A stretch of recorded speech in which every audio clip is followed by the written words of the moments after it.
आचार्य जी हमारे महाराज जी एक सुनाते थे कि एक पंडित जी थे, ब्राह्मण देवता थे, परम भागवत थे, परम वैष्णव थे। घर में श्री युगल प्रियालाल विराजते थे। अष्टयाम सेवा थी, पर ब्राह्मण दंपति थे अकिंचन, कुछ नहीं था उनके यहाँ।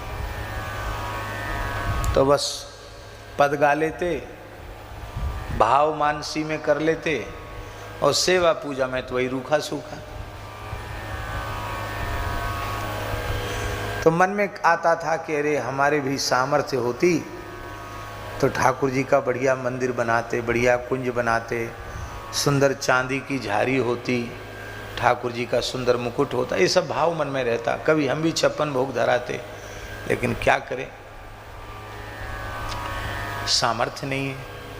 एक दिन ब्राह्मण बड़े दुखी हो गए कि ठीक से ठाकुर जी की सेवा तो कर नहीं सके, तो ठाकुर जी ने लीला कर दी। ब्राह्मण सवेरे स्नान के लिए गए तो उसी समय पीपल पर से आवाज आई, हे ब्राह्मण देव, आप चिंता न करें, आपको अपने युगल प्रियालाल की सेवा के लिए धन की आवश्यकता का अनुभव हो रहा है, तो इस पीपल से इतने गज की दूरी पर इस कोण में इतनी गहराई में खोदो तो प्रचुर धन की प्राप्ति होगी। खूब मनोरथ करो, खूब ब्यावला करो, खूब ठाकुर जी का महल चुनवाओ, रोज 56 भोग लगाओ, नित्य 56 भोग लगाओ, सब व्यवस्था है। पर एक बात है, बस बात ये है कि ये धन हमने तुम्हें बतलाया है और इससे तुम अपने मनोरथ की पूर्ति करोगे तो हमारा उद्धार करना पड़ेगा। हम प्रेत हैं, इस पीपल पर बहुत समय से रहते हैं, हमारा उद्धार करना पड़ेगा।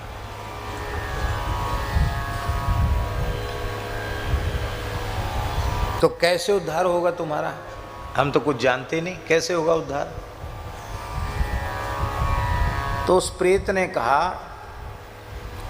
कि अब तक जो तुमने अपने ठाकुर प्रियालाल की अष्टयाम सेवा की है उसका पुण्य हमको दे दो तो हमारा उद्धार हो जाएगा। ब्राह्मण ने कहा कि अभी तक की जो हमारी सेवा है, जो अब तक आपने अष्टयाम सेवा की है युगल प्रियालाल की, उस अष्टयाम सेवा का पुण्य यदि हमें प्रदान करो तो हमारा उद्धार हो जाएगा। ब्राह्मण बोला, महाराज अब तक की अष्टयाम जो सेवा थी वो तो मानसी की ही समझो, प्रत्यक्ष में तो हम तुलसी दल, जल, पत्र, पुष्प यही अर्पित करते थे, और जो कुछ रूखा सूखा साग भाजी जुट जाता व्यवस्था में उसी को ठाकुर जी को भोग धरा देते, वही अधरामृत प्रसाद के रूप में ले लेते। तो अभी तक तो हमने अपने मन की जो साध है वह पूरी ही नहीं कर पाई।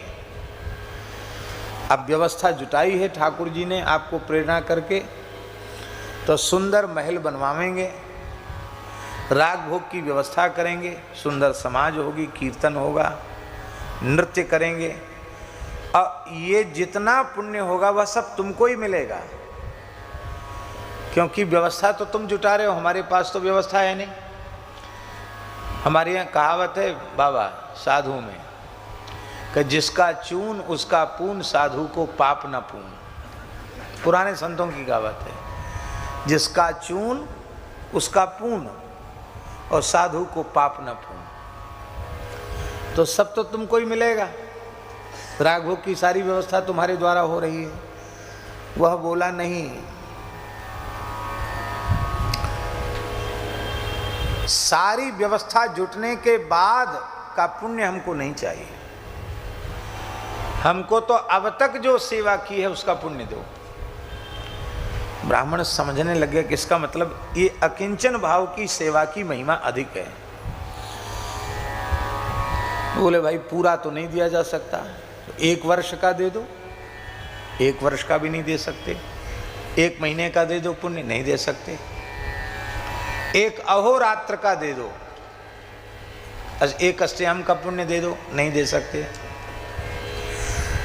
तब ऐसा करो कि अष्टयाम में जब श्री ठाकुर जी को आप पद गाकर रिझाते हो और घुंघरू बांधकर नाचते हो ठाकुर जी प्रियालाल जी के सामने, उस समय नृत्य का जो भाव तुम्हारे भीतर भावोच्छलन होता है, उस भाव की एक तरंग का पुण्य दे दो, पूरा नृत्य नहीं, उस भाव नृत्य की तरंग का एक तरंग जो उठती है उसका पुण्य दे दो।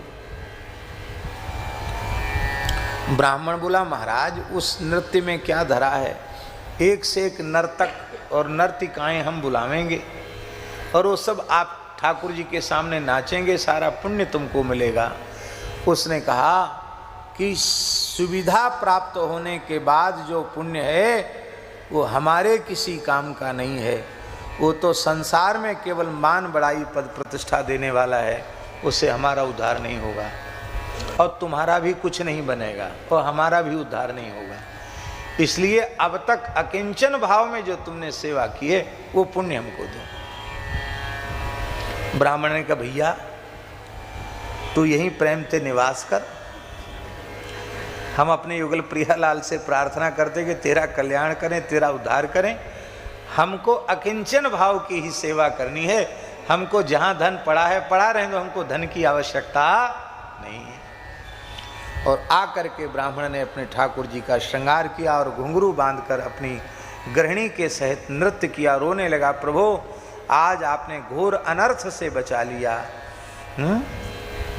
क्योंकि परम अकिंचन प्रिय हरि केरे, ताते कहीं संत श्रुति चेरे। आपने हमारी अकिंचनता की सुरक्षा कर ली।